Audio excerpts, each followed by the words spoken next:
A fleet of human exploration ships glided through the depths of uncharted space, their mission simple yet profound: to explore, to map, and to discover.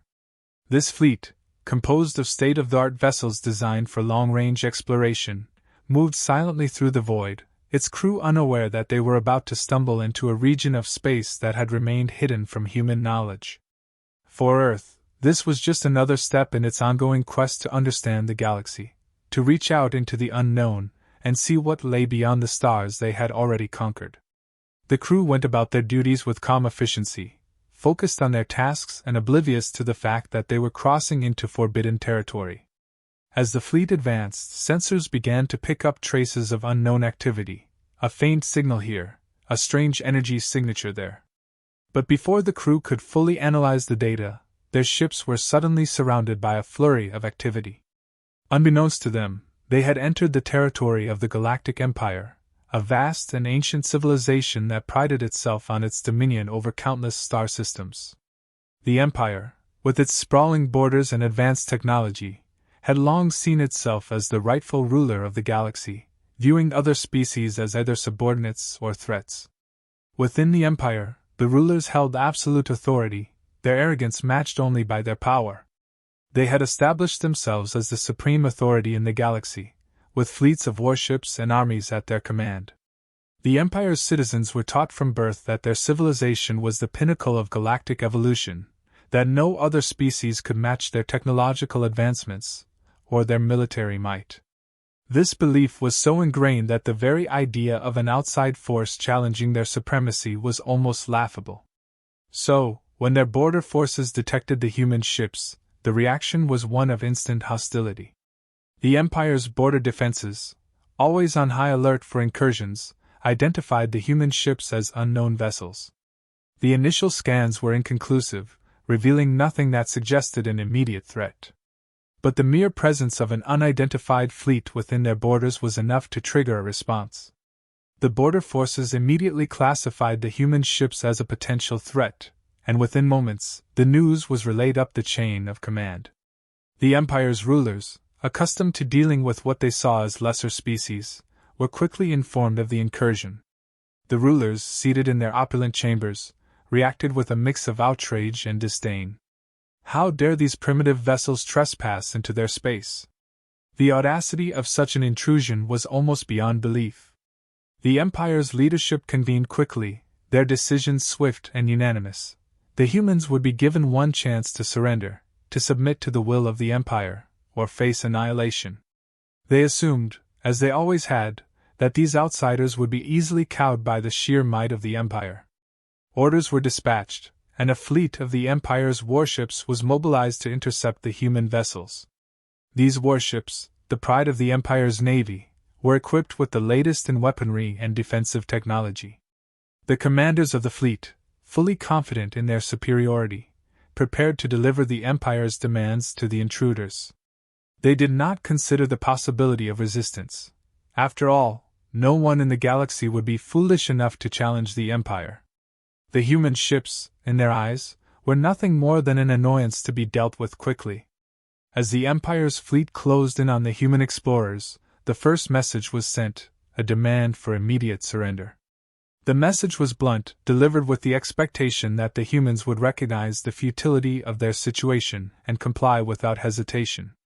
To the rulers of the Empire, this was a formality, a step in the process of subjugating yet another lesser species. The idea that these humans might possess technology, or resolve that could challenge the Empire's authority simply did not enter their minds. The human crew, however, had a different perspective. As they received the Empire's demand, they quickly realized the gravity of the situation. But instead of fear, the crew felt a mix of amusement and curiosity. The arrogance of the Empire's message was almost comical, and the humans, who had long faced challenges far more daunting than this, found themselves chuckling at the overconfidence of their would-be conquerors. They were explorers, yes, but they were also representatives of a species that had fought its way to the stars through ingenuity, determination, and a willingness to adapt. As the human ships prepared to respond, they did so with a calmness born of experience. They were not intimidated by the Empire's bluster. Instead, They saw an opportunity to learn more about this self-proclaimed galactic authority. The response they sent back was polite but firm, rejecting the demand for surrender with a touch of humor that was likely lost on the Empire's commanders. The humans made it clear that they had no intention of submitting to anyone, and that they were quite capable of defending themselves if necessary. The Empire's fleet, now fully aware that their demands had been rejected, moved to engage the human ships. The commanders, confident in their superiority, ordered their ships to advance, ready to crush the intruders and teach them a lesson in humility. But as the battle commenced, it quickly became clear that the humans were not the easy targets the Empire had assumed. The human ships moved with precision, their tactics sophisticated and unexpected. They exploited every weakness in the Empire's formations, using technology that the Empire had never encountered before. The Empire's commanders, who had expected a quick and decisive victory, found themselves facing a fleet that seemed to be several steps ahead of them at every turn. The initial skirmish, meant to be a show of force, quickly turned into a rout as the human ships disabled the Empire's warships with ease. The laughter that had begun as a reaction to the Empire's arrogance now spread through the human fleet as they realized just how outmatched the Empire truly was. For the first time in its long history, the Galactic Empire was facing a force that did not fear them, a force that could not only match but surpass their vaunted power. The Empire, secure in its belief of unquestioned superiority, quickly dispatched a fleet of its most formidable warships to intercept the human explorers. The orders were clear: overwhelm these primitive vessels and assert the Empire's dominance. The commanders of the fleet, handpicked for their loyalty and their adherence to the Empire's doctrine, were confident that this would be a routine exercise. They had dealt with countless lesser species before, and the humans would be no different. The might of the Empire was unassailable, or so they believed. As the Imperial fleet closed in, they issued a demand for Earth's immediate surrender. The message was direct, devoid of any pretense of diplomacy. It was a statement of fact, delivered with the expectation that the humans would recognize the futility of resistance. The Empire's communication made it clear that non-compliance would result in the total annihilation of the human fleet. The commanders waited, certain that the response would be one of submission or, at the very least, desperate negotiation. However, the response they received was anything but what they expected. The humans, upon receiving the Empire's aggressive message, responded with a calmness that bordered on casual indifference. The tone of the reply was almost playful, laced with a subtle humor that was entirely lost on the Empire's commanders. The humans made it clear that they had no intention of surrendering and that they found the Empire's demands to be more amusing than threatening. The response was so unexpected, so at odds with the Empire's perception of how things were supposed to go, that the commanders were momentarily taken aback. The Empire, however, was not known for its patience. Interpreting the human response as insolence, the commanders ordered an immediate attack. The fleet advanced, weapons primed, ready to demonstrate the might of the Empire. This was the moment they would remind these upstart humans of their place in the galaxy. But as the battle began, the Empire's overconfidence quickly turned to confusion. The human ships, far from being the easy targets the Empire had anticipated, moved with a level of precision and coordination that the Empire's forces had never encountered. The humans didn't just fight back, they outmaneuvered and outthought their opponents at every turn. Advanced defensive systems neutralized incoming attacks with ease, while human weapons struck with pinpoint accuracy, disabling the Empire's warships one by one. The Imperial fleet, which had expected to make quick work of the human vessels, found itself on the defensive almost immediately. The humans' superior technology was evident in every exchange. Their ships were faster, more agile, and equipped with weapons that cut through the Empire's defenses like a hot knife through butter. It wasn't just the technology that was superior. The tactics employed by the human fleet were unlike anything the Empire had faced before. The humans anticipated the Empire's every move, exploiting weaknesses in their formations and turning the tide of battle in their favor. As the battle progressed, it became increasingly clear that the Empire had gravely underestimated the humans. The most advanced warships in the Empire's fleet, the pride of their navy, were systematically disabled, their systems overwhelmed by the precise and relentless attacks of the human fleet. What was supposed to be a show of force had turned into a rout, and the Empire's commanders were left scrambling to understand how this could be happening. Meanwhile, aboard the human ships, the mood was one of both amusement and disbelief. The crew, initially puzzled by the Empire's arrogance, couldn't help but laugh as they watched the supposedly invincible Imperial fleet crumble before them. The Empire had been so sure of its superiority, so certain that these, primitive, humans would fall in line, that they had never even considered the possibility of defeat. The humans, on the other hand, were now fully aware of just how deeply the Empire had misjudged them. The laughter aboard the human ships wasn't just about the Empire's overconfidence. It was about the sheer absurdity of the situation. Here was a galactic power that believed itself to be unstoppable, only to find itself humiliated by a fleet that they had assumed would be easy prey. The humans had not come seeking a fight, but now that they were in one, they were proving to be more than capable of holding their own. As the last of the Imperial warships fell back, retreating from the battlefield in disarray, the realization began to sink in among the Empire's commanders. This wasn't just a setback, it was a catastrophic failure that exposed the fragility of their supposed invincibility. The humans, whom they had dismissed as irrelevant, had not only survived the encounter but had emerged victorious with apparent ease. The aftermath of the battle left the Empire's forces in shock. The commanders, once so certain of their dominance, were forced to confront the possibility that their understanding of the galaxy was fundamentally flawed. They had been defeated, not by a superior force, but by a species they had barely considered a threat. The implications of this defeat were staggering, and as the human fleet prepared to move on, the Empire was left to grapple with the consequences of their misjudgment. The Empire, shaken by the humiliating defeat at the hands of the humans, found itself in uncharted territory. Accustomed to swift victories and the subjugation of lesser species, they now faced the reality that they had been bested by a force they had grossly underestimated. The initial clash, which was supposed to be a demonstration of the Empire's dominance, had instead revealed weaknesses that the rulers had never before considered. The loss was not just a military setback, it was a blow to the very foundation of their perceived superiority. In the wake of the battle, the Empire's leadership scrambled to regroup. There were urgent discussions about how to respond to this unexpected challenge. The initial reaction was one of denial, an unwillingness to accept that a species they had deemed primitive could pose any real threat. But as reports of the battle filtered in, detailing the precision and power of the human fleet, the Empire's rulers were forced to confront the truth. The humans were not only technologically advanced but strategically brilliant, and this realization sent waves of unease through the corridors of power. Determined to reassert their dominance, the Empire began planning a more substantial counterattack. They could not allow this defeat to go unanswered. Their reputation, their control over the galaxy, depended on demonstrating that the Empire was still the ultimate authority. However, there was a growing concern among the leadership. What if the humans were even more powerful than they had shown?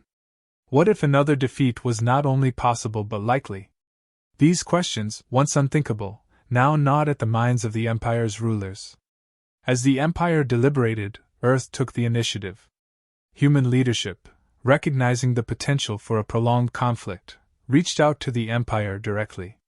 The message they sent was clear and calculated, an offer of diplomatic talks to resolve the situation peacefully, but with an unmistakable warning: Earth would not tolerate any further aggression. The tone was firm but respectful, leaving no doubt that humanity was willing to defend itself if necessary. The Empire's response to this overture was conflicted. On one hand, accepting the offer of talks would mean acknowledging the humans as equals, something the Empire's rulers were deeply reluctant to do. On the other hand, launching an all-out war risked exposing even more of their vulnerabilities. The internal debates within the Empire's leadership were intense. Some argued for a show of force, a full-scale assault to crush the humans and restore the Empire's reputation. Others, more cautious, warned that such a move could backfire disastrously if the humans proved even more formidable than before. The fear of losing face was palpable. The Empire had built its power on the perception of invincibility, and any further damage to that image could have far-reaching consequences. Yet there was also a profound disbelief that the humans could truly be as powerful as they seemed. The Empire's rulers struggled to reconcile their ingrained arrogance with the reality of their situation. Could it be that they had been wrong all along? That there were forces in the galaxy they could not control?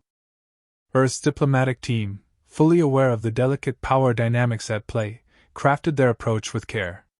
They knew that the Empire's ego was both a strength and a weakness.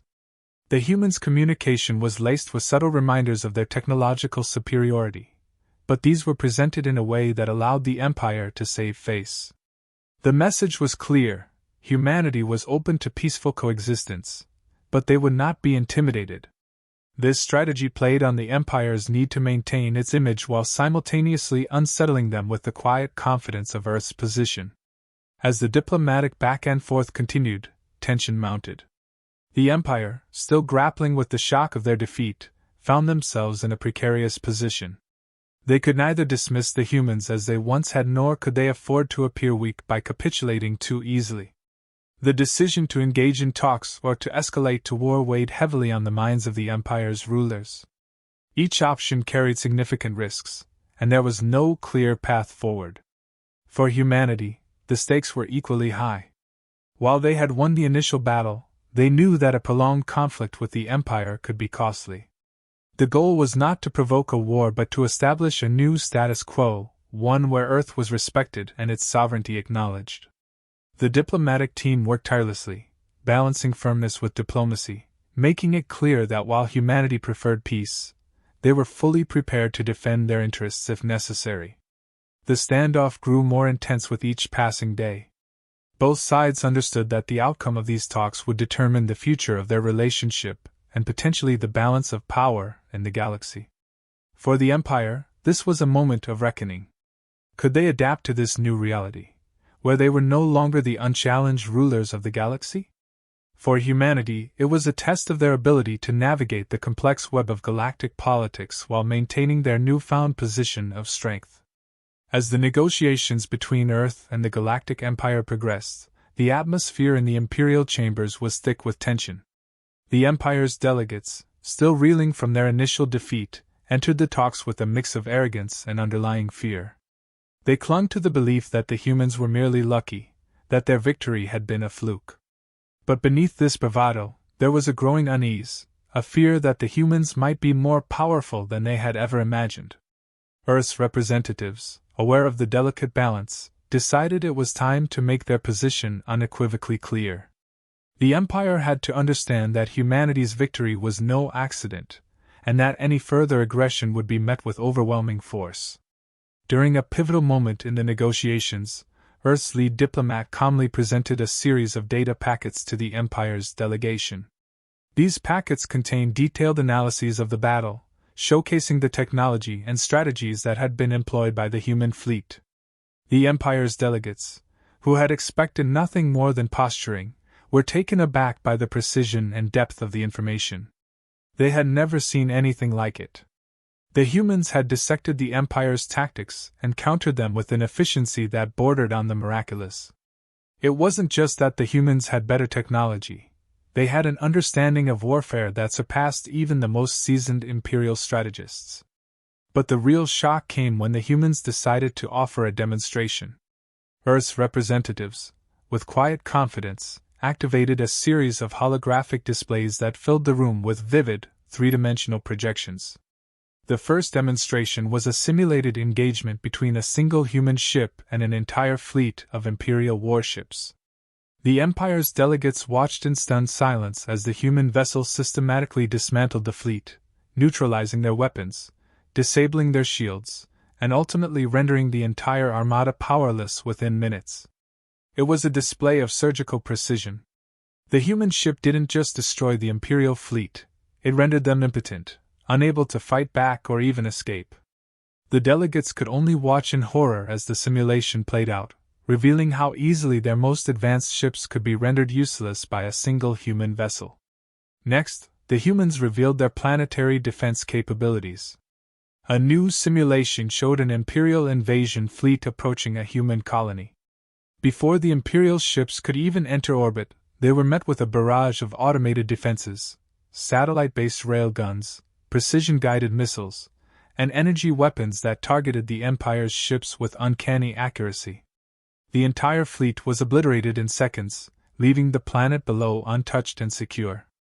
The Empire's negotiators, who had prided themselves on the invincibility of their forces, were now faced with the undeniable truth: the humans were not just a threat, they were a force that could annihilate the Empire's most powerful assets without breaking a sweat.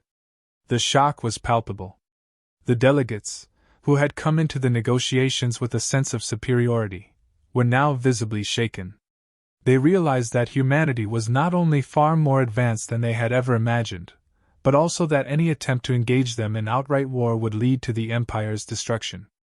As the demonstrations continued, the psychological impact on the Empire's rulers became increasingly evident. These were leaders who had built their power on the belief that they were the galaxy's supreme authority, that no other species could challenge their dominance. But now, that belief was crumbling before their eyes. The humans, who had once been seen as insignificant, were now revealed to be a force capable of ending the Empire's reign in a single, decisive strike. The revelation of humanity's technological edge forced the Empire to reconsider everything. They had underestimated Earth, and now they were paying the price. The threat of an all-out war had seemed distant at the beginning of the negotiations, but now it loomed large, casting a shadow over every decision. The Empire's rulers were confronted with a stark choice: continue down the path of confrontation and face certain destruction, or find a way to coexist with a species that had proven itself to be not only their equal but potentially their superior. The psychological toll of this realization was immense. The Empire's rulers, who had never known defeat, were now grappling with the possibility of their own inferiority. They had always believed that they were the pinnacle of galactic civilization, but the humans had shattered that illusion. The sense of invincibility that had defined the Empire for centuries was gone, replaced by a deep-seated fear of the unknown. This fear was not just about losing a war, it was about losing their identity as the galaxy's supreme power. The Empire's leaders struggled to reconcile their long-held beliefs with the reality of their newfound vulnerability. They had always looked down on other species, confident in their superiority. But now, they had to face the fact that they had been outmatched, outsmarted, and outmaneuvered by a species they had barely even considered a threat. The Galactic Empire, faced with the undeniable reality of humanity's strength, found itself at a crossroads. The prospect of further conflict, once seen as an inevitable demonstration of the Empire's superiority, now seemed like a path to certain destruction. The human demonstrations of power had left no room for doubt. Any attempt to engage Earth militarily would end in the Empire's defeat. The decision was clear, though it was one made with great reluctance. The Empire agreed to a peace treaty on Earth's terms, a move that marked a profound shift in the galactic power structure. The peace negotiations were conducted with an air of inevitability. The Empire, once the undisputed ruler of vast swaths of the galaxy, now had to approach the table as equals with the very species they had so recently dismissed as insignificant. Earth's diplomatic team, while securing terms that ensured the protection and sovereignty of humanity, made it clear that their intentions were not of domination but of peaceful coexistence. The message was one of mutual respect, a proposal to work together rather than against each other, and to avoid unnecessary conflict in the future. This offer of cooperation was not merely a tactic. It was a genuine extension of humanity's values. The humans, despite their newly revealed power, had no desire to impose their will across the galaxy. Instead, they sought to establish a new order based on mutual respect and shared interests. The terms of the treaty reflected this approach. The Empire would respect Earth's territorial boundaries, and in return, humanity would share certain technological advancements that could benefit the broader galaxy. It was a diplomatic victory for Earth, but also a signal to the Empire that peace was not just possible, it was preferable. As the Empire began to integrate this new reality into its political and social structure, the repercussions were felt across its many worlds. Within the Empire, opinions on humanity diverged sharply. Some factions, recognizing the strategic advantage of aligning with such a powerful species, began advocating for a closer relationship with Earth. They saw humanity not as a threat, but as a potential ally, one that could bring stability and technological progress to the Empire's territories. These voices called for a reevaluation of the Empire's long-held beliefs, urging their leaders to embrace the new galactic order. However, not all within the Empire were so optimistic. Other factions, deeply rooted in the Empire's traditionalist views, saw humanity as a dangerous force that needed to be closely monitored. They could not forget the ease with which Earth had dismantled their fleets, nor the quiet confidence with which the humans had asserted themselves. To these factions, humanity represented a threat to the Empire's way of life, a reminder that their dominance was no longer guaranteed. They advocated for caution, vigilance, and the preparation for a future where the balance of power could shift once again. This internal division within the Empire reflected the broader uncertainty that now permeated the galaxy.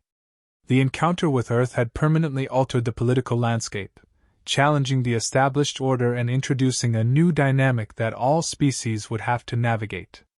Humanity, once an afterthought in galactic politics, was now recognized as a force to be reckoned with. Their technological prowess, strategic acumen, and willingness to defend their interests had reshaped the galaxy's power structure, forcing even the most powerful empires to reconsider their place in the cosmos. For the Empire, the realization that they were no longer the undisputed rulers of the galaxy was a bitter pill to swallow. Yet, there was also a begrudging respect for humanity, a recognition that the humans had earned their place at the table through sheer determination and capability. The Empire's rulers, though still wary, could not deny the importance of maintaining a stable relationship with Earth. They understood that the future of the galaxy would be shaped not by unilateral dominance, but by alliances, negotiations, and the ability to adapt to a rapidly changing environment.